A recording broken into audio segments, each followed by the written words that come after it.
ഇവിടെ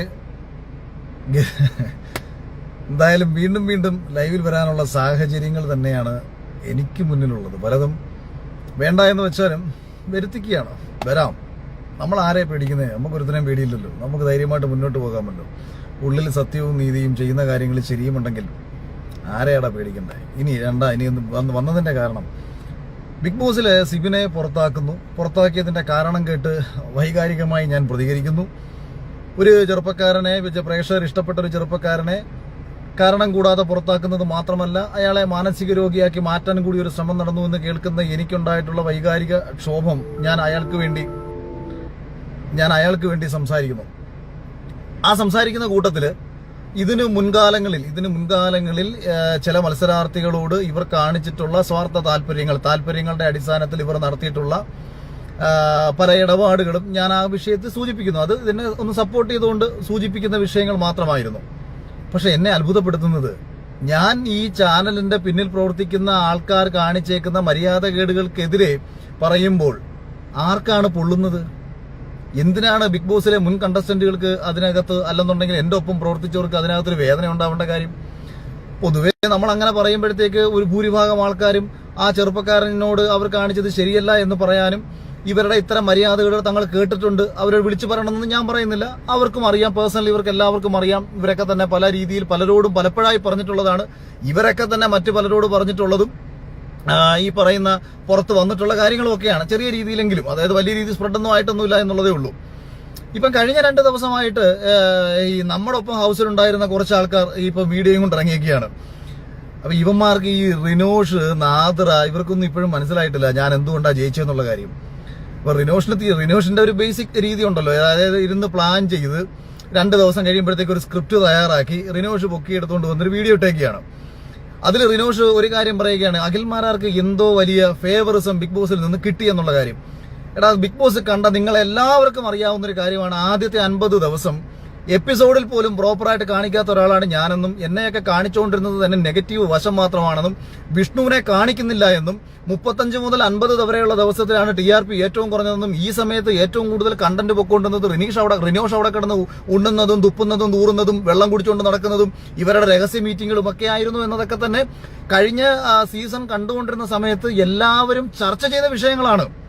കാര്യം ബിഗ് ബോസിൽ എന്തുകൊണ്ട് കണ്ടന്റ് ഇല്ലാഞ്ഞിട്ടൊന്നുമല്ല. 2.5 മണിക്കൂർ എപ്പിസോഡ് എൻഡമോൾ ഷൈൻ എന്ന് പറയുന്ന കമ്പനി കട്ട് ചെയ്ത് കൊടുക്കുന്നു. ഇതിൽ 1 മണിക്കൂറാണ് ഏഷ്യാനെറ്റ് ടെലികാസ്റ്റ് ചെയ്യുന്നത്. അവിടെ വിഷ്ണു ഉൾപ്പെടെയുള്ള നല്ല മത്സരാർത്ഥികളുടെ കാര്യങ്ങൾ കാണിക്കാതിരിക്കുകയും, ഒരു ഭാഗത്ത് പോയി കിടന്ന് ഉറങ്ങുന്ന റിനോഷിനെയും ഒരു ഭാഗത്ത് പോയിരുന്നിട്ട് രഹസ്യ മീറ്റിംഗുകൾ നടത്തുന്ന ആൾക്കാരെയും കാണിച്ചുകൊണ്ടിരുന്നപ്പോൾ പ്രേക്ഷകർക്ക് ഷോ ബോറടിച്ചു എന്നുള്ളത് മറ്റൊരു സത്യം. ഇനി ഈ ഹൗസിൽ നിന്ന് ഇറങ്ങിപ്പോണം എന്ന് പറഞ്ഞ് മൈക്കും വലിച്ചെറിഞ്ഞിട്ട് കൺഫെഷൻ റൂമിൽ പോയിട്ട് വലിയ രീതിയിൽ ഇറങ്ങിപ്പോണമെന്ന് പറഞ്ഞ് പ്രശ്നമുണ്ടാക്കിയ ഒരാളല്ലേ റിനോഷ്. എന്നിട്ട് എന്താ റിനോഷിനെ അങ്ങ് പറഞ്ഞു വിടാഞ്ഞത്? സിബിനും അത്രയല്ലേ ചെയ്തിട്ടുള്ളൂ. സിബിൻ പറഞ്ഞത് എനിക്ക് അവന് മാനസിക വിഷമം വന്ന സമയത്ത് അവൻ ഇറങ്ങിപ്പോണം. റിനോഷ് എന്താ പറഞ്ഞത്? റിനോഷിന്റെ വീട്ടുകാരെ കുറിച്ച് പറയുന്നു, അല്ലെങ്കിൽ അങ്ങനെ പറയുന്നു, അതുകൊണ്ട് അവന് മാനസിക വിഷമം വന്നു, അതുകൊണ്ട് ഇറങ്ങിപ്പോണം എന്ന് പറഞ്ഞിട്ട് നമ്മളെ വിഷ്ണുവിന്റെ മുഖത്ത് നോക്കിയിട്ട് ഫക്യു എന്ന് ആവർത്തിച്ച് പറയുകയും തെറി വിളിക്കുകയും ചെയ്ത് മൈക്കും വലിച്ചെറിഞ്ഞു. ബിഗ് ബോസിനകത്ത് മൈക്ക് വലിച്ചെറിയുക എന്നൊക്കെ പറഞ്ഞാൽ ഒരാൾ ഊരി വെച്ചിട്ടൊക്കെ പ്രതിഷേധമൊക്കെ അറിയിക്കും. ഞാനും അറിയിച്ചിട്ടുണ്ട്. ഷിജു ചേട്ടന് ഒരു സമയത്ത് രാത്രിയിൽ സിഗരറ്റ് കണ്ടിന്യൂസ് ആയിട്ട് വലിച്ചുകൊണ്ടിരിക്കുന്ന ഒരാളായിരുന്നു ഷിജു ചേട്ടൻ. ഞാനൊക്കെ വളരെ റീസെന്റ് ആയിട്ട് വലിക്കുന്ന ആൾ. അദ്ദേഹത്തിന്റെ പ്രഷർ കൂടി എന്ന് പറഞ്ഞാൽ 220 ആയിരുന്നു ആ സമയത്ത് പുള്ളിയുടെ BP. എന്നിട്ട് പോലും ഇവര് സിഗരറ്റ് അന്ന് കൊടുത്തുവിടാതിരുന്ന സമയത്ത് ഞാനും മൈക്കൂരി വെച്ച് പ്രതിഷേധിച്ചിട്ടുണ്ട്. അത്തരം പ്രതിഷേധങ്ങളൊക്കെ ഞങ്ങൾ നടത്തിയിട്ടുണ്ട്. ഇത് മൈക്ക് വലിച്ചെറിഞ്ഞ ഒരാളാണ്. എന്നിട്ട് മിഥുനുമായി ചേർന്നിട്ടുള്ള സംഭാഷണത്തില് നമ്മളെ വിഷ്ണുവിന്റെ ചെസ്റ്റിൽ കയറിയിരുന്നിട്ട് നെഞ്ച് വാരിയല് പൊട്ടിക്കണമെന്ന് പറഞ്ഞപ്പോഴത്തേക്ക് അതിനെ പ്രോത്സാഹിപ്പിച്ചുകൊണ്ട് അവിടെ നിന്ന ഒരാളാണ്. അയാളാണ് പിന്നെ വന്ന് പറയുന്നത് അഖിൽമാരാർ ഫിസിക്കൽ അസാൾട്ട് നടത്തിയിട്ട് അത് എന്നെ ആരോ സേവ് ചെയ്തതാണെന്നും, ഞാൻ നടത്തിയത് ഫിസിക്കൽ അസാൾട്ട് ആണെന്ന് മനസ്സിലാക്കാനുള്ള ബോധം പോലും ഇവനൊന്നും ഇനിയും ഉദിച്ചിട്ടില്ല എന്നുണ്ടെന്നുണ്ടെങ്കിൽ ഇവനോടൊക്കെ പുച്ഛമല്ലാതെ എന്താ പറയേണ്ടത്? കഴിഞ്ഞ എന്റെ മുമ്പത്തെ 4th സീസണിൽ ഉണ്ടായിരുന്ന ഒരു കണ്ടസ്റ്റന്റ് അത് കണ്ടുകൊണ്ട് അവിടെ ഇരിപ്പുണ്ടായിരുന്നത്. അത് റോബിൻ ആരാ ഇതിനെതിരെ പ്രതിഷേധിക്കാൻ? റോബിനെ ജനം എന്തുകൊണ്ടാണ് ഇത്രയും കോമാളിയാക്കി മാറ്റാൻ പോയതെന്ന് വെച്ചാൽ ഈ ഒറ്റ കാരണം കൊണ്ടാണ്. കാരണം റോബിൻ അവിടെ മത്സരാർത്ഥിയല്ല. റോബിൻ കഴിഞ്ഞ സീസണിൽ വന്നിട്ട് എന്തോട് ആദ്യം ഇരുന്ന് ഡയലോഗ് അടിച്ചത്? പൊന്നു കുഞ്ഞുങ്ങളെ, നിങ്ങൾ ശാന്തരായിട്ടിരിക്കൂ. ഞാൻ അതിന് തൊട്ട് മുമ്പത്തെ സീസണിൽ പോയി ഞാൻ അലറിയതും എടുത്തതും പിടിച്ചതും ഒക്കെ തന്നെ എന്റെ ഫേക്ക് ആയിട്ടുള്ള ഗെയിമായിരുന്നു. ഞാൻ യഥാർത്ഥത്തിൽ കഴിഞ്ഞ സീസണിൽ കാണിച്ചതൊക്കെ ഫേക്കാണ്.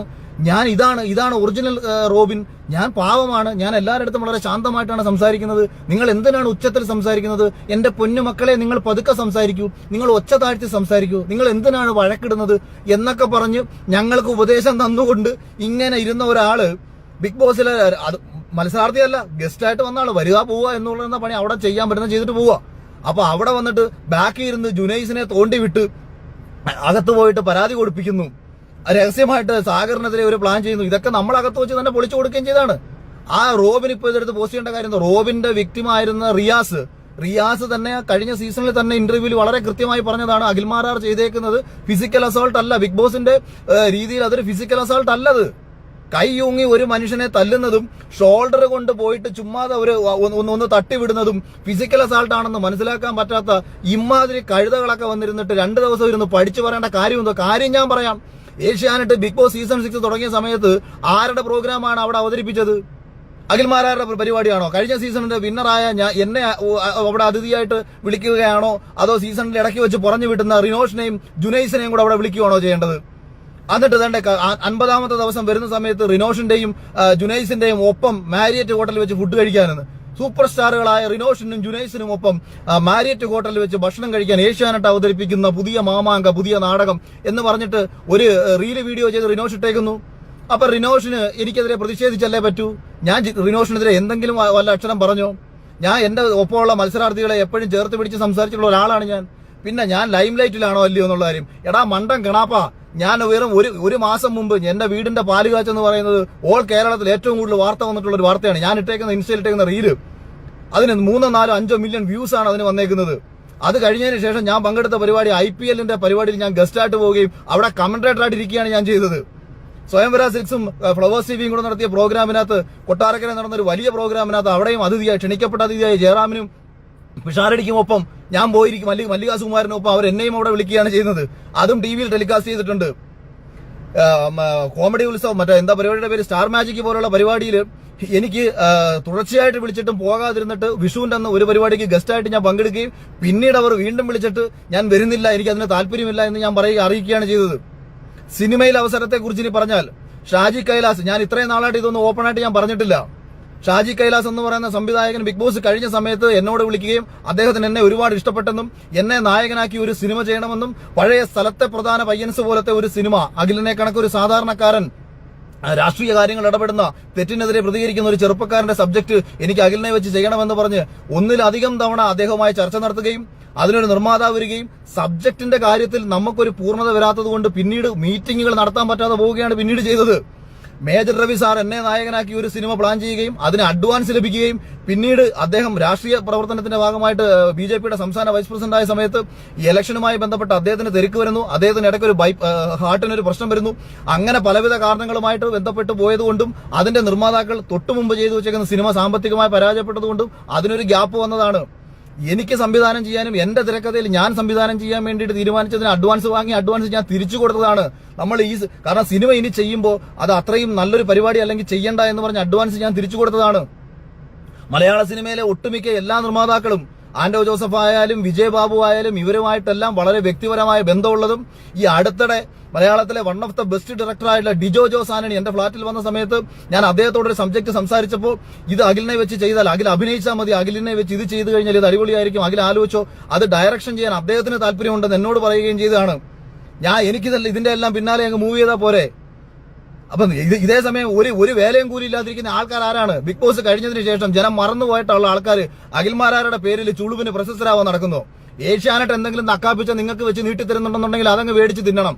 പിന്നെ ഞാൻ രാഷ്ട്രീയ പ്രവർത്തനത്തിന് ഇറങ്ങാൻ വേണ്ടിയിട്ടാണ് ഇത് ചെയ്യുന്നതെന്ന് പറയുന്നു. എടാ, ഞാനിത് ഇന്നും ഇന്നലെയും തുടങ്ങിയ പണിയല്ല ഇത്. 2010 മുതൽ ഞാൻ, നീ ഒന്നും വേണ്ട, യൂട്യൂബിൽ പോയിട്ട് എന്നെ കുറിച്ചിട്ട് എന്റെ നാട്ടുകാർ പറയുന്ന വീഡിയോ കിടപ്പുണ്ട്. എന്നെ കുറിച്ച് എന്റെ നാട്ടുകാർ പറയുന്ന വീഡിയോ ചുമ്മാ അതിൽ നിന്ന് കേട്ടു നോക്ക്. ഞാൻ ആർക്കൊക്കെ വേണ്ടി ഇന്നലകളിൽ ഏതൊക്കെ രീതിയിൽ പ്രതിഷേധിച്ചിട്ടുണ്ടെന്ന്. എന്റെ നാട്ടില് പണ്ട് ഒരു വലിയ രീതിയിൽ ഒരു വലിയ പ്രക്ഷോഭം നടന്നിട്ടുണ്ടായിരുന്നു. റോഡ് സൈഡിൽ, പുലമൺ തോടിന്റെ സൈഡിൽ മണ്ണ് കെട്ടി നികത്തുന്ന ഒരു സംഭവം. ഒരു മുൻ DYSP, അന്ന് കോവളം കൊട്ടാരത്തിന്റെ ഇൻചാർജ് ആയിട്ടിരുന്നൊരു മനുഷ്യൻ, ആ മണ്ണ് ഒറ്റയ്ക്ക് എന്റെ വണ്ടിയും കൊണ്ടുപോയി ആ ലോറിക്കും JCBക്കും വേണ്ടി ഒറ്റയ്ക്ക് പോയിട്ട് തടഞ്ഞ് അവിടെ വലിയ പ്രക്ഷോഭം ഉണ്ടാക്കി അവനെ പൂട്ടിക്കെട്ടിയ ഒരാളാണ് ഞാൻ. അവരും വലിയ കക്ഷികളാണ്. ഞാൻ ആർക്കൊക്കെ എതിരെ എതിർത്തിട്ടുണ്ടോ ഇവരുടെ ഒന്നും വലിപ്പം നോക്കിയിട്ടൊന്നുമല്ല, അവർ ചെയ്യുന്ന പ്രവൃത്തി തെറ്റായിരുന്നത് കൊണ്ടാണ്. ഞാൻ കോൺഗ്രസ് പാർട്ടിയിൽ നിന്ന് പുറത്തു പോകാൻ പോലും കാരണം ഇത്തരം വിഷയങ്ങൾ കൊണ്ടാണ്. ഞാൻ ഒരുപാട് വമ്പന്മാരെ എതിർത്തത് കൊണ്ട് എന്നെ ആ പാർട്ടിയിൽ നിർത്തരുതെന്നുള്ള ആ വമ്പന്മാരുടെ ആവശ്യം. എന്റെ സ്വന്തം പ്രസ്ഥാനം, ഞാൻ NSSന്റെ യൂത്തിന്റെ സെക്രട്ടറി ആയിട്ടിരുന്ന എന്റെ ക്ഷേത്രത്തില് NSSും KPMSുമായി പ്രശ്നമുണ്ടായ സമയത്ത് KPMSനൊപ്പം നിന്ന ആളാണ് ഞാൻ. അതുകൊണ്ട് NSSകാർ എനിക്ക് വോട്ട് ചെയ്യത്തില്ലെന്ന് വരെ പറഞ്ഞു ഞാൻ പഞ്ചായത്തിൽ മത്സരിച്ചപ്പോ. ഞാൻ എന്റെ ഒപ്പം നിൽക്കുന്ന എന്റെ സ്വന്തം ജാതി, ഞാൻ ഈ മാരാരാന്ന് പറഞ്ഞാലും അടിസ്ഥാനപരമായിട്ട് നമ്മൾ NSSലാണല്ലോ. ഞാൻ എന്റെ നാട്ടിൽ NSSന്റെ യൂത്ത് വിങ്ങിന്റെ സെക്രട്ടറി കൂടിയാണ് ആ സമയത്ത്. അപ്പൊ ഇത്തരം വിഷയങ്ങളുമായി എന്റെ ചുറ്റിനും നിൽക്കുന്ന എന്റെ കൂട്ടുകാരെ ഞാൻ നോക്കിയിട്ടില്ല. എല്ലാ ദിവസവും ഞാൻ ഒപ്പം പോയിരിക്കുന്ന എന്റെ സുഹൃത്തുക്കളെ പോലും പോയി നോക്കാതെ ഒരു വിഷയത്തിന് മറ്റൊരു സമുദായത്തിനെ ഞാൻ സപ്പോർട്ട് ചെയ്ത് നിന്നു. പിന്നീട് കൊട്ടാരക്കരയിൽ NSSുമായി തന്നെ ബന്ധപ്പെട്ടിട്ടുണ്ടായ മറ്റൊരു വിഷയത്തിൽ അവർക്കെതിരെ ശക്തമായ നിലപാട് സ്വീകരിച്ചുകൊണ്ട് ഞാൻ ഫേസ്ബുക്കിൽ ഒരു പോസ്റ്റ് എഴുതുന്നു.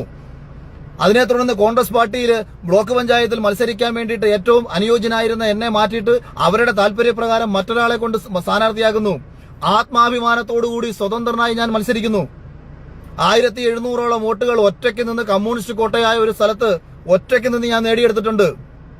എന്റെ നാട്ടിലെ തൊഴിലുറപ്പ് പ്രസ്ഥാനത്തിലെ തൊഴിലാളികൾക്ക് നമ്മുടെ ഈ ശബരിമല വിഷയവുമായി ബന്ധപ്പെട്ട് വനിതാ മതിലുമായി ബന്ധപ്പെട്ട് ഇവരുടെ ജാഥ നടത്തിയപ്പോൾ ആ ജാഥയിൽ പങ്കെടുക്കാത്ത സ്ത്രീകൾക്ക് തൊഴിലുറപ്പ് പദ്ധതി നിഷേധിച്ചതിനെ തുടർന്ന് ഒറ്റയ്ക്ക് പോയി പഞ്ചായത്തിൽ അവർക്ക് വേണ്ടി സംസാരിച്ച് അവർക്ക് നീതി മേടിച്ചു കൊടുത്തിട്ടുണ്ട്. ഞാൻ ഒറ്റയ്ക്ക് പോയിട്ടാണ്. അന്ന് ഞാൻ പാർട്ടിയിൽ നിന്ന് എനിക്ക് രാഷ്ട്രീയമൊന്നുമില്ല, ഒറ്റയ്ക്കായിരുന്നു ആ സമയത്ത്. നിനക്ക് എന്തറിയാം? നിനക്ക് എന്റെ രാഷ്ട്രീയത്തെക്കുറിച്ച്, ഞാൻ ഇടപെടുന്ന വിഷയത്തെക്കുറിച്ച് നിനക്ക് എന്തറിയാം? നിനക്ക് പറ്റിയ പണിയെന്ന് പറഞ്ഞ ആ ബാംഗ്ലൂര് വീടിനകത്ത് കയറി കുത്തിയിരുന്ന് അമ്മ ഉണ്ടാക്കി തരുന്ന ഭക്ഷണം കഴിച്ചിട്ട് വല്ല റീലിട്ട് ജീവിക്കാൻ നോക്ക്. ആവശ്യമില്ലാത്ത വിഷയങ്ങളിൽ വന്ന് ഇടപെടരുത്. അല്ല, നീ തന്നെ ബിഗ് ബോസിൽ പറഞ്ഞിട്ടുണ്ടല്ലോ, എന്റെ അമ്മ ഉണ്ടാക്കി തരുന്ന ഭക്ഷണം എനിക്ക് ഇഷ്ടപ്പെട്ടില്ല എന്നുണ്ടെങ്കിൽ ഞാൻ സ്വിഗ്ഗിന്ന് ഓർഡർ ചെയ്തേ കഴിക്കത്തുള്ളൂ. കാരണം എനിക്ക് രാവിലെ പൊറോട്ട വേണം, എനിക്ക് ചിക്കൻ വേണം, എനിക്ക് അങ്ങനെ ഇഷ്ടപ്പെട്ട ഭക്ഷണം വേണമെന്ന് നീ തന്നെ ബിഗ് ബോസിൽ നിന്റെ ലൈഫ് സ്റ്റോറി പറഞ്ഞപ്പോൾ പറഞ്ഞതാ. എനിക്കങ്ങനല്ല. എന്റെ അമ്മ ഉണ്ടാക്കി തരുന്ന ചമ്മന്തിയും ചോറാണെങ്കിൽ അത് കഴിക്കും, ചമ്മന്തി ഇല്ലെന്നുണ്ടെങ്കിൽ പച്ചച്ചോറ് കഴിക്കും. ഇന്നും അങ്ങനെ തന്നെ. എന്റെ വൈഫിനോട് നിങ്ങൾ വിളിച്ചു ചോദിക്ക്, ഏത് 5 സ്റ്റാർ ഹോട്ടലിൽ താമസിച്ചാലും കൊച്ചിയിലാണെന്നുണ്ടെങ്കിൽ ഞാൻ എന്റെ വീട്ടിൽ വന്നിട്ട് ഞാൻ അവളുണ്ടാക്കി തരുന്ന ഭക്ഷണം കഴിക്കുന്ന ഒരാളാണ് ഞാൻ. അതുകൊണ്ട് നിന്റെയൊക്കെ സൗകര്യപ്രകാരം നിനക്കൊക്കെ ഇത്തരം, അതായത് ഇവന്മാരാരെങ്കിലും ചാനലിന്റെ ആരെങ്കിലും വെച്ച് നീട്ടി എന്തെങ്കിലും ഓഫർ തന്നിട്ടുണ്ടെന്നുണ്ടെങ്കിൽ അത് മേടിച്ച് വെച്ച് നക്കി അങ്ങ് ജീവിച്ചോണം. എനിക്കിതിന്റെ ഒന്നും ആവശ്യമില്ല. തെളിവാണോ ഇല്ലെന്ന് ഞാൻ ഈ പറഞ്ഞ കാര്യമില്ലെന്ന് അവന്റെ ഇൻസ്റ്റഗ്രാം നോക്ക് നിങ്ങള്. 50ാമത്തെ ദിവസം ജുനൈസിന്റെയും റിനോഷിന്റെയും ഒപ്പം വരുന്ന ഭക്ഷണം കഴിക്കാൻ വേണ്ടിയിട്ട് ഏഷ്യാനെറ്റുമായിട്ട് കൊളാവിട്ടേക്കാണ്. അപ്പൊ എന്തുകൊണ്ട് ഇവര് സംസാരിക്കുന്നു? എന്ത് നീതിയാണ് ഇവരുടെയൊക്കെ ഭാഷയിലുള്ളത്? ഞാൻ ഇവരെ പറ്റി ആരെങ്കിലും പറ്റി പറഞ്ഞോ? ഞാൻ റിനോഷിനെ പറ്റി പറഞ്ഞോ? ഞാൻ ജുനൈസിനെ പറ്റി പറഞ്ഞോ? എന്റെ ഒപ്പമുള്ള ഏതെങ്കിലും ഒരു മത്സരാർത്ഥികളെ പറ്റിയിട്ട് എന്തെങ്കിലും രീതിയിൽ മോശമായി പറഞ്ഞോ? കഴിഞ്ഞ സീസണിനുള്ളിൽ ഇവരെല്ലാവരും തന്നെ എനിക്കെതിരെ അനാവശ്യമായിട്ട് പല രീതിയിൽ നിന്നപ്പോഴും, ഈ ജുനൈസിന് വലിയ രീതിയിൽ സൈബർ അറ്റാക്ക് വന്നപ്പോഴും, ശോഭയ്ക്ക് സൈബർ അറ്റാക്ക് വന്നപ്പോഴും അവർക്ക് സൈബർ അറ്റാക്ക് വരാതിരിക്കാൻ വേണ്ടി അവരൊപ്പം ചേർന്ന് നിൽക്കാനാണ് പിന്നീട് ഞാൻ ശ്രമിച്ചത്. പക്ഷെ ഇവരുടെയൊക്കെ ഉള്ളിലിരിപ്പും ഉള്ളിൽ കൊണ്ടു നടക്കുന്ന വിഷവും എന്താ? അടിസ്ഥാനപരമായിട്ട് ഇവർക്ക് എന്നെ ഒരു രീതിയിലും അംഗീകരിക്കാൻ പറ്റത്തില്ല. അതായത് ഞാൻ എന്റെ ഇൻസ്റ്റാഗ്രാം എടുത്ത് നോക്കൂ. ഞാൻ കഴിഞ്ഞ ഒരു മാസത്തിനിടയിൽ എത്ര ഫേസ്ബുക്കിൽ പോസ്റ്റ് ഇട്ടിട്ടുണ്ട്? ഞാൻ വളരെ കുറച്ച് പോസ്റ്റ് മാത്രമേ ഞാൻ ഇട്ടിട്ടുള്ളൂ. എന്റെ ഫേസ്ബുക്കിൽ നിന്ന് ആക്ച്വലി ഞാൻ പിന്മാറിയെന്ന് വേണമെങ്കിൽ പറയാം. കാരണം എനിക്ക് മോണറ്റൈസ്ഡ് ആയിട്ടുള്ള പേജാണ് എന്റെ ഫേസ്ബുക്ക്. $800 മുതൽ $1000 വരെ ഒരു മാസം ലഭിച്ചുകൊണ്ടിരുന്ന ഒരു ഫേസ്ബുക്ക് പേജിൽ ഒരു വീഡിയോ പോലും ഞാനിപ്പോൾ ഇടുന്നില്ല. ഞാൻ ഇതിൽ നിന്ന് മാറിപ്പോകാൻ ശ്രമിച്ച ഒരാളാണ്. സമാധാനമായിട്ട് ഈ ബഹളങ്ങളിൽ നിന്നൊക്കെ ഒളിച്ച് ഒന്ന് സമാധാനമായിട്ട് ജീവിക്കാന്ന് ചിന്തിച്ചിരുന്ന സമയത്ത് ഒരു ചെറുപ്പക്കാരന്റെ പ്രശ്നം കേട്ടപ്പോഴത്തേക്ക് അവനെ അടിച്ചമർത്താൻ നോക്കുകയും അവനെ നിശബ്ദനാക്കാൻ നോക്കുകയും ചെയ്യുന്ന കേട്ടപ്പോഴത്തേക്ക് വിഷമം തോന്നി. ഇത് ഞാൻ പറഞ്ഞില്ലെങ്കിൽ ആര് പറയും എന്നുള്ള ചിന്തയിൽ വന്നെന്ന് സംസാരിച്ചതാണ്. ആ സംസാരിച്ച കൂട്ടത്തിലാണ് മുൻപ് ഇത്തരം വിഷയങ്ങൾ ഇവരുണ്ടാക്കിയിട്ടുണ്ട്. അവരാരും തന്നെ പരാതിപ്പെടാത്തിടത്തോളം കാലം, അവർക്കാർക്കും പരാതി ഇല്ലാത്തിടത്തോളം കാലം. അല്ലെങ്കിൽ തന്നെ നിങ്ങൾ ചിന്തിക്കൂ, ഇവരാരെങ്കിലും പരാതിയുമായിട്ട് വരുമെന്ന് നിങ്ങൾ വിശ്വസിക്കുന്നുണ്ടോ? കാരണം നേട്ടങ്ങൾ നേടിയെടുക്കാൻ വേണ്ടിയിട്ട് പല രീതിയിൽ പോയിട്ടുള്ള ആൾക്കാരുണ്ട്. അതേസമയം കഴിവ് കൊണ്ട് വന്നിട്ടുള്ളവരുണ്ട്, അർഹത കൊണ്ട് വന്നിട്ടുള്ളവരുണ്ട്. ഇപ്പൊ എന്റെ സീസണിലെ മത്സരാർത്ഥികളിൽ ഇപ്പം എന്നെ കഴിഞ്ഞ ദിവസം മനീഷ ചേച്ചി വിളിച്ചപ്പോൾ ചോദിച്ചു, എടാ ഇത് ചിലരൊക്കെ എന്റെ അടുത്ത് മെസ്സേജ്, ഇതൊരു പ്ലാൻഡ് ഓപ്പറേഷനാണ്. എന്നെ ഒരു മാധ്യമ പ്രവർത്തനം വിളിച്ചു പറഞ്ഞായിരുന്നു, തിരുവനന്തപുരത്ത് നിന്ന് കുറച്ച് ടീം അഖിലിനെതിരെ പ്ലാൻ ചെയ്ത് കുറെ കളികൾ കളിക്കുന്നുണ്ട്, അഖിലൊന്ന് ശ്രദ്ധിച്ചോണം, അഖിലിനെതിരെ കേസ് കൊടുക്കാൻ ഇവർക്ക് താല്പര്യമുണ്ട്, അഖിലിനെതിരെ എന്താണ്ടൊക്കെ പരിപാടികൾ. പിന്നെ ഈ ചാനലുകാർ വെറുതെ ഇരിക്കുമെന്നാണോ നിങ്ങൾ വിചാരിക്കുന്നത്? ചാനലുകാരെന്ന് വെച്ചാൽ എല്ലാവരും അല്ല ഞാൻ പറയുന്നത്, ഈ കക്ഷികൾ ആർക്കാണോ ഞാൻ പറഞ്ഞത് കൊണ്ടത് അവരെല്ലാവരും ചെയ്യാൻ പറ്റുന്ന മാക്സിമം ചെയ്യുന്നുണ്ട്. പല ഓഫറുകളും വെച്ച് നീട്ടിക്കൊടുത്തുകൊണ്ട് എനിക്കെതിരെ തിരിഞ്ഞ് സംസാരിക്കാൻ പലരെയും, അതാ ഞാൻ പറഞ്ഞത്, ആരൊക്കെ എനിക്കെതിരെ സംസാരിക്കുന്നു ഇവർക്കെല്ലാം ഇവരുടെയൊക്കെ അടിസ്ഥാനപരമായ മോട്ടീവ് ഇത്തരം ലക്ഷ്യങ്ങളായിരിക്കും. പിന്നെ നാദ്രയുടെ കേസ് ഞാൻ പറയാം. അഭിഷേക് ശ്രീകുമാർ എന്ന് പറയുന്ന ചെറുപ്പക്കാരൻ ബിഗ് ബോസിൽ വന്ന സമയത്ത് അവൻ ഫസ്റ്റ് ഡേയിൽ ഒരു സ്റ്റേറ്റ്മെന്റ് പറയുന്നു. ആ സ്റ്റേറ്റ്മെന്റിനെ തുടർന്ന് ഇവരിൽ കുറെ ആൾക്കാർ പ്രതിഷേധം അറിയിക്കുന്നു. അപ്പൊ നാദ്ര എന്നെ വിളിച്ചു പറഞ്ഞു, ഞാനൊരു പ്രതിഷേധം അറിയിക്കണമെന്ന് പറയുന്നു. ഞാൻ പറഞ്ഞു, എനിക്ക് അവനൊരു വ്യക്തിക്കെതിരെ പറഞ്ഞ വിഷയമാണ്, അവൻ ട്രാൻസ്ജെൻഡർ കമ്മ്യൂണിറ്റിക്കെതിരെ പറഞ്ഞാണെന്നുണ്ടെങ്കിൽ ഉറപ്പായിട്ട് ഞാൻ അതിൽ പ്രതിഷേധിക്കാം.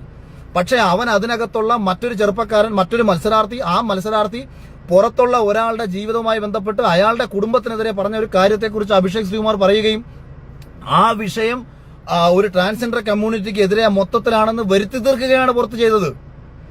അപ്പൊ ഇതിനകത്ത് നടന്ന കാര്യങ്ങളെ കുറിച്ചിട്ട് പ്രതിഷേധം അറിയിച്ചപ്പോൾ ഞാൻ അതിനെ സപ്പോർട്ട് ചെയ്തില്ല എന്നുള്ള ഒരു പരിഭവം ഉള്ളിലുള്ള നാദ്ര പിന്നീട് കഴിഞ്ഞ ഒരു ലൈവിനിടയിൽ ആരോ എന്നോട് ഈ അഭിഷേകിനെ കുറിച്ച് ചോദിച്ചപ്പോൾ ഞാൻ എല്ലാവരുടെയും പോലെ ഒരു നോർമൽ കാഴ്ചപ്പാടിൽ ഞാൻ പറയുന്നു, അഭിഷേകിനെ കണ്ടപ്പോൾ എനിക്ക് അങ്ങനെ തോന്നി. കാരണം ഫസ്റ്റ് ഡേയിൽ അവന്റെ ഒരു സംസാരവും പരിപാടിയൊക്കെ കേട്ടപ്പോഴത്തേക്ക് കഴിഞ്ഞ സീസണിൽ എന്നിൽ നിന്ന് പ്രേക്ഷകർക്ക് കിട്ടിയേക്കുന്ന ചില റിയാക്ഷൻസ് ഉണ്ടല്ലോ, ചില ഫയറിംഗ് സ്വഭാവങ്ങളുണ്ടല്ലോ, അല്ലെ എന്റെ ചില സ്വഭാവത്തോട് ചേർന്ന് നിൽക്കുന്ന സമാനമായ സ്വഭാവങ്ങളുണ്ടല്ലോ എന്ന് തോന്നിയപ്പോ എന്നോട് ദേഷ്യം തോന്നി.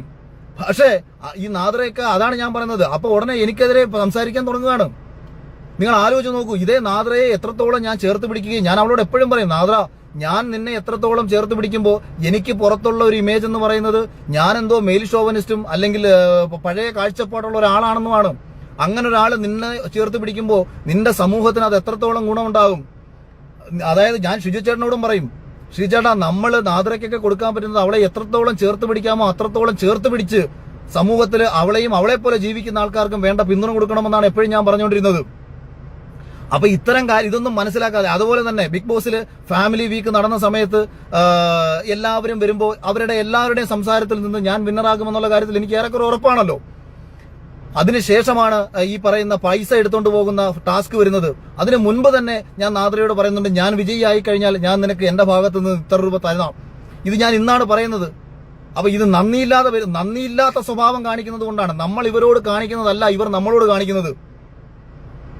അപ്പൊ ഇതെല്ലാം തന്നെ ഇവരുടെയൊക്കെ സ്വാർത്ഥ താല്പര്യങ്ങൾ, ഇവർക്ക് എല്ലാവർക്കും മുന്നോട്ട് പോകണമെന്ന് പറഞ്ഞുകൊണ്ട് ഇവർ കാണിക്കുന്ന വൃത്തികേടുകൾ.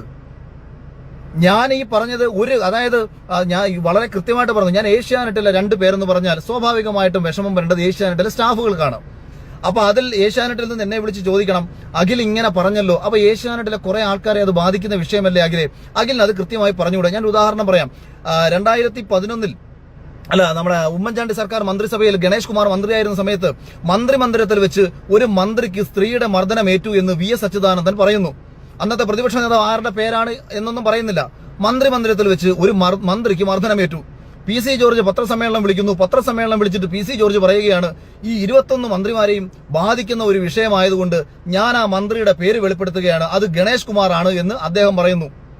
അപ്പോൾ നമ്മൾ 2 പേര് എന്ന് പറയുമ്പോൾ അത് ബാധിക്കുന്നത് സ്വാഭാവികമായിട്ടും ആ 2 പേര് എവിടെ പ്രവർത്തിക്കുന്നോ ആ പ്രവർത്തിക്കുന്ന ഡിപ്പാർട്ട്മെന്റിലാണ്. ഞാൻ പറയുന്ന 2 പേര് ഏഷ്യാനെറ്റിൽ പ്രവർത്തിക്കുന്നവരാണെന്ന് പറയുമ്പോൾ ആ ഏഷ്യാനെറ്റിലെ ഒരാൾക്കോ ഏഷ്യാനെറ്റിൽ ജോലി ചെയ്യുന്ന ഒരാൾക്കോ ആണ് മാനസികമായിട്ട് ബുദ്ധിമുട്ടുണ്ടാവേണ്ടത്. അപ്പോൾ അവരെന്നെ വിളിച്ച് ചോദിക്കണം, അഖിൽ ഈ പറഞ്ഞത് കൊണ്ട് ഞങ്ങൾക്കാണ് ബുദ്ധിമുട്ടുണ്ടായത്, അതുകൊണ്ട് അഖിൽ പറയണം ആരാണ് ആ 2 പേർ.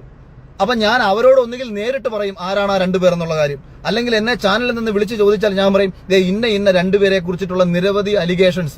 ഞാൻ ഇപ്പോൾ ഈ ലൈവ് ഇടുന്നതിന് തൊട്ട് മുൻപും ഒരു പെൺകുട്ടിയുടെ പേരുമായി ബന്ധപ്പെട്ട്, അത് ബിഗ് ബോസിലേക്ക് വന്ന പെൺകുട്ടിയല്ല, ബിഗ് ബോസിലേക്ക് വൈൽഡ് കാർഡായിട്ട് ക്ഷണിച്ച ഒരു പെൺകുട്ടിക്ക് ഉണ്ടായിട്ടുള്ള ഒരു അനുഭവം. പക്ഷേ ആ പെൺകുട്ടിക്ക് നാളെയിൽ അവസരം കിട്ടുമെന്നാണ് അവളുടെ പ്രതീക്ഷ. അവിടെയാണ് ഈ കുഴപ്പം ഞാൻ ഈ പറയുന്നത്. ഈ ചില കുട്ടികളുടെ പ്രതീക്ഷകളെയാണ് ഇവർ ഉപയോഗിക്കുന്നത്. ഇതിനർത്ഥം മറ്റേ എല്ലാവരും ഇതാണ് എന്ന് അവരെന്തിനാ ചിന്തിക്കാൻ പോന്നേ? ഇപ്പൊ ശ്രുതി എന്നെ വിളിച്ചിട്ട് സന്തോഷത്തോടുകൂടി പറയാണ്, അഖിലേട്ടാ എത്ര സന്തോഷം തോന്നുന്നു അഖിലേട്ടൻ ഇങ്ങനെ സംസാരിക്കുന്നതിൽ, മറ്റൊരാൾക്ക് വേണ്ടി അഖിലേട്ടൻ സംസാരിക്കുന്നതിൽ എന്ന് ശ്രുതി എന്നെ വിളിച്ച് പറയുന്നു.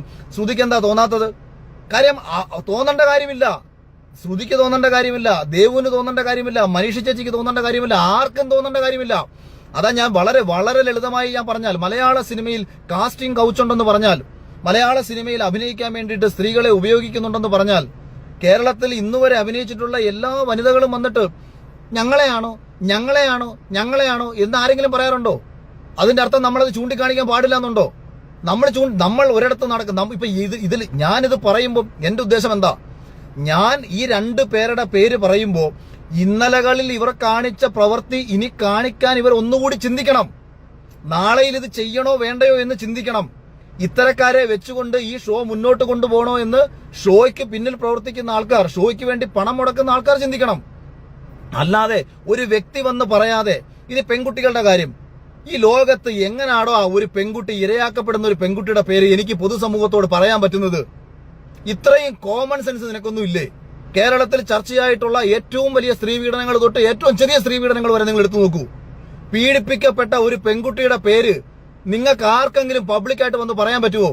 പിന്നെ ഞാൻ പറയണോ ബിഗ് ബോസിൽ ഇന്നാള് പോയ ആ പെൺകുട്ടിയുടെ പേരാണ് ഇവിടെ പറയേണ്ടത്? മറ്റവരില്ല, ഇവരില്ല, അവരില്ല. ഇത്രയും കോമൺ സെൻസ് ഇല്ലാത്ത കഴുതകളാണോ എന്നോട് വന്നിട്ട് ചോദിക്കുന്നത് പേര് പറ, ഏത് പെങ്കൊച്ചാ പോയത്, ഏത് പെങ്കൊച്ചാ പോയെന്ന്? ഇവിടുമാരൊക്കെ എവിടുന്ന് വന്നതാ? ഇവിടുമാരൊക്കെ എവിടുത്തെ സ്ത്രീപക്ഷവാദികളാ? പേര് പറയാൻ പോലും അങ്ങനെ പറയാൻ പറ്റുമോ ആർക്കെങ്കിലും? പിന്നെ രണ്ടാമത്തെ കാര്യം, ചാനലിലെ 2 പേരെ പേര്, ഞാൻ ചാനലിലെ 2 പേരെ പേര് പൊതുമധ്യത്തിൽ പറയുന്നുണ്ട്. എന്താണ് ഗുണം? അവര് വീണ്ടും ആ ചാനലിൽ തന്നെ ഉണ്ടാവും. അതുകൊണ്ട് ഇത്രയും ബോധമില്ലാത്ത ചോദ്യങ്ങൾ ചോദിക്കരുത്. ഞാൻ പറഞ്ഞത് എന്തുകൊണ്ടാണെന്ന് മനസ്സിലാക്കാൻ ബോധമുള്ള ആൾക്കാർക്ക് മനസ്സിലാവും. ഞാൻ പറഞ്ഞത് ഇങ്ങനെ നടക്കുന്ന പ്രവണതകളെ നമുക്ക് ഇല്ലാതാക്കണമെങ്കിൽ ആരെങ്കിലും വിളിച്ചു പറയാനുണ്ടാവണം.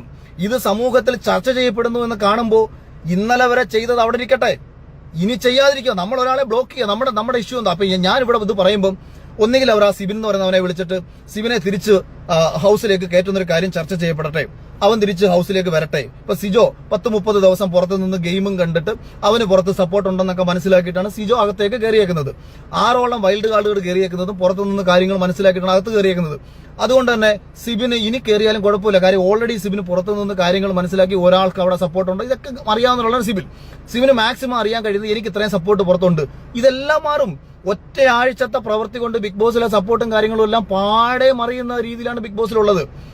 അപ്പൊ ഇത് അപ്പൊ ഞാൻ റിനോഷനെന്നും പിന്നെ ഞാൻ വിചാരിച്ചെന്നറിയോ, എന്റെ പേര് ഇവനെയൊക്കെ 10 പേര് കാണുന്നെങ്കിൽ കാണട്ടെ.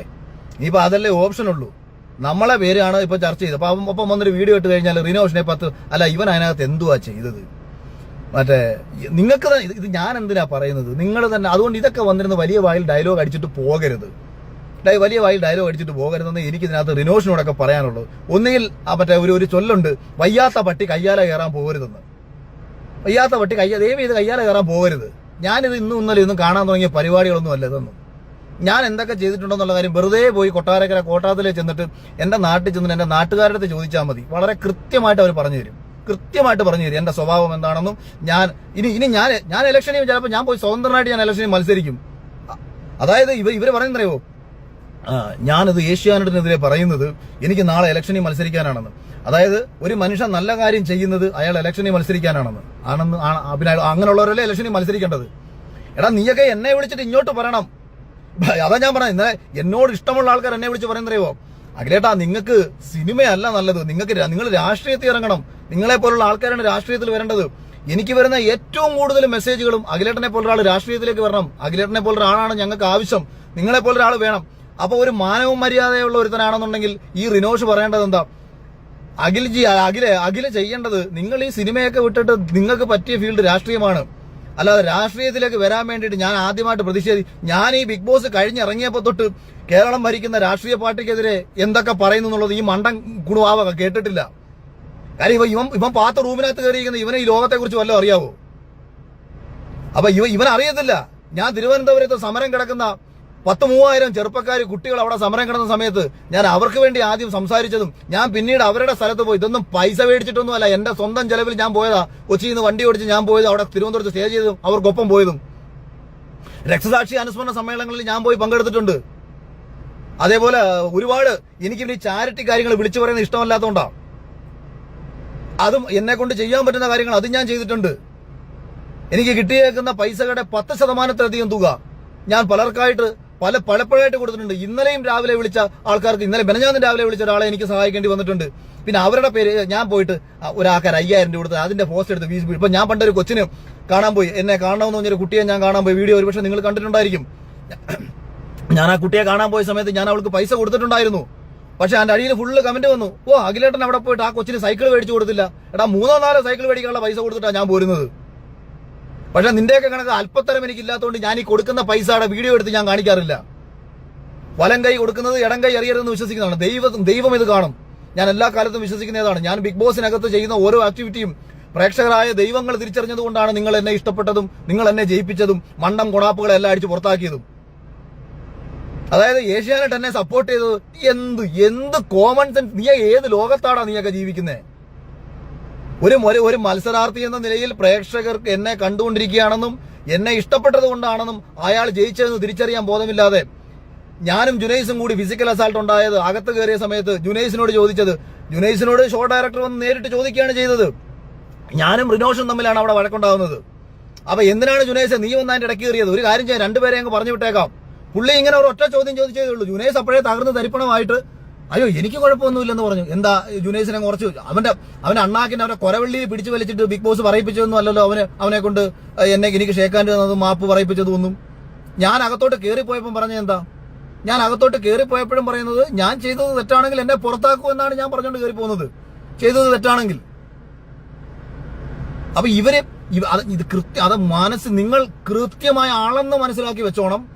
ഇത്തരം ഒരു വിഷയത്തിൽ ഓരോ സമയവും സാഹചര്യങ്ങളും ഉപയോഗിച്ചുകൊണ്ട് വീഡിയോയും പൊക്കിയെടുത്തുകൊണ്ട് ഇറങ്ങുന്ന ഓരോരുത്തന്മാരുടെ ഉദ്ദേശം ഒന്നുകിൽ കുറച്ച് പേരും പ്രശ്നം എന്റെ പേരിൽ കുറച്ച് വീഡിയോക്ക് റീച്ച് കിട്ടുന്നെങ്കിൽ കിട്ടിക്കോട്ടെ എന്ന് ഞാൻ വെക്കും. ഞാനത് അംഗീകരിച്ച് വിടും. പോട്ട് ചില്ലറ കിട്ടുന്ന പരിപാടിയല്ല, കളയും.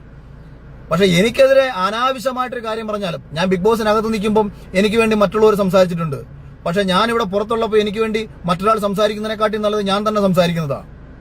എന്ത് സംശയം ഉണ്ടെന്നുണ്ടെങ്കിലും നേർക്ക് നേരെ സംസാരിക്കാനും സംവദിക്കാനും ആംബിയറുള്ള ആർക്കും എന്നോട് വന്ന് സംസാരിക്കാം. നിങ്ങൾക്ക് എന്ത് സംശയം ഉണ്ടെന്നുണ്ടെങ്കിലും ഒരു പ്രശ്നവുമില്ല, മറുപടി പറയാൻ ഒരു പ്രശ്നവുമില്ല. പിന്നെ എതിരാളികൾ ഇല്ലാത്തതുകൊണ്ടാണ് ഞാൻ ജയിച്ചതെന്ന് വിശ്വസിക്കുന്ന വിഡ്ഢികളോട് ഞാൻ പറയുക. ഈ 18 എന്റെ ഒപ്പമുള്ള 18 പേരോ അല്ലെങ്കിൽ ഇപ്പൊ ഈ സീസണിൽ വന്നിട്ടുള്ളവരോ ഫസ്റ്റ് സീസണിൽ വന്നിട്ടുള്ളവരോ ഒന്നും ഞാൻ എങ്ങനെ വന്നവനാന്ന് അറിയാത്തോണ്ടുള്ള കുഴപ്പമായിരുന്നു. ഞാൻ ആരോടൊക്കെ വെല്ലുവിളിച്ചും ആരോടൊക്കെ ഏറ്റുമുട്ടി ഏത് രീതിയിലാണ് വന്നതെന്ന് അറിഞ്ഞിരുന്നുണ്ടെങ്കിൽ നിങ്ങൾ പറയില്ല. എനിക്ക് ഏത് എതിരാളിയായാലും എന്തോ നമ്മൾ ചെയ്യുന്നത് ശരിയാണെന്നുണ്ടെങ്കിൽ സംസാരിക്കാൻ ഏതവനായാലും എന്തുവാ. ചുമ്മാതെ വിവരക്കേടും കൊണ്ട് ജീവിക്കുന്ന ഇവന്മാരോട് പറഞ്ഞിട്ട് ഇനി കൂടുതൽ പറയുന്നില്ല. അതുകൊണ്ട് ഇവന്മാർക്ക് ചെയ്യാൻ പറ്റുന്ന കാര്യങ്ങളെല്ലാം ഇവർ ചെയ്തോട്ടെ, ഇവർക്ക് ചെയ്യാൻ പറ്റുന്ന കാര്യങ്ങളൊക്കെ ചെയ്തോട്ടെ. ഒരു കോമൺ സെൻസും ബോധവും ഇല്ലാതെ ഒരു വിഷയത്തിൽ വന്ന് സംസാരിക്കുന്ന നിങ്ങൾക്ക് ഏഷ്യാനെറ്റിന്റെ ഭാഗത്തു നിന്നോ ഈ ആരോപണം ഉന്നയിക്കപ്പെടുന്ന അവന്മാരെന്തെങ്കിലും ചില്ലറ വെച്ച് നീട്ടുന്നുണ്ടെങ്കിൽ അത് മേടിച്ച് നക്കിക്കോണം. പിന്നെ വേറെ ഒരു വീഡിയോ എനിക്ക് അയച്ചു തന്നു. റോഡിൽ മാങ്ങാ കച്ചവടവും തേങ്ങാ കച്ചവടവും ചെയ്തവനും സിനിമയിൽ അഭിനയിക്കുന്ന ഒരാൾക്കും കൊടുക്കുന്നത് ഒരേ ശമ്പളമല്ല എന്ന് ഞാനൊന്ന് അറിഞ്ഞിരിക്കണമെന്ന്. എടാ, ഞാൻ റോഡിൽ മാങ്ങാ കച്ചവടവും ചെയ്തിട്ടുണ്ട്, തേങ്ങാ കച്ചവടവും ചെയ്തിട്ടുണ്ട്, വലിയ കമ്പനികളിൽ ജോലിയും ചെയ്തിട്ടുണ്ട്. അവിടെ നിന്ന് സിനിമയും സംവിധാനം ചെയ്തു, അത് തിരക്കഥ എഴുതി സിനിമയും സംവിധാനം ചെയ്തു, ഒരുപാട് ചാനലുകളിൽ ചർച്ചയ്ക്കും പോയിട്ട് 100-100ലധികം ആർട്ടിക്കിളുകൾ കേരളത്തിൽ അറിയപ്പെടുന്ന പല മാധ്യമങ്ങളിലും പ്രസിദ്ധീകരിക്കപ്പെട്ടതിന് വന്നതിന് ശേഷമാണ് ഞാൻ ബിഗ് ബോസിൽ കയറുന്നത്. എനിക്കുള്ള ശമ്പളം എന്റെ 10-1 പ്രൊഫൈൽ ഇല്ലാത്ത ഒരാൾക്ക് കൊടുക്കുന്നു എന്ന് പറയുമ്പോഴാണ് ചോദ്യം ചെയ്യപ്പെടുന്നത്. എന്ത് ചോദ്യം ചോദിച്ചാലും ഉത്തരവുണ്ടാവും, എന്ത് ചോദ്യം ചോദിച്ചാലും. അതുകൊണ്ട് അതിലൊന്നും എന്നെ പേടിപ്പിക്കാനോ വരട്ടാനോ പോരുത്. അപ്പൊ ശരി, ബാക്കി വീഡിയോ ഇട്. എനിക്ക് ഇപ്പൊ ഇതൊരു രസമായിട്ടുണ്ട്. അകത്ത് ബിഗ് ബോസ് നടക്കുന്നെങ്കിൽ ഞാൻ പുറത്ത് ബിഗ് ബോസ് കാണിച്ചു തരാം.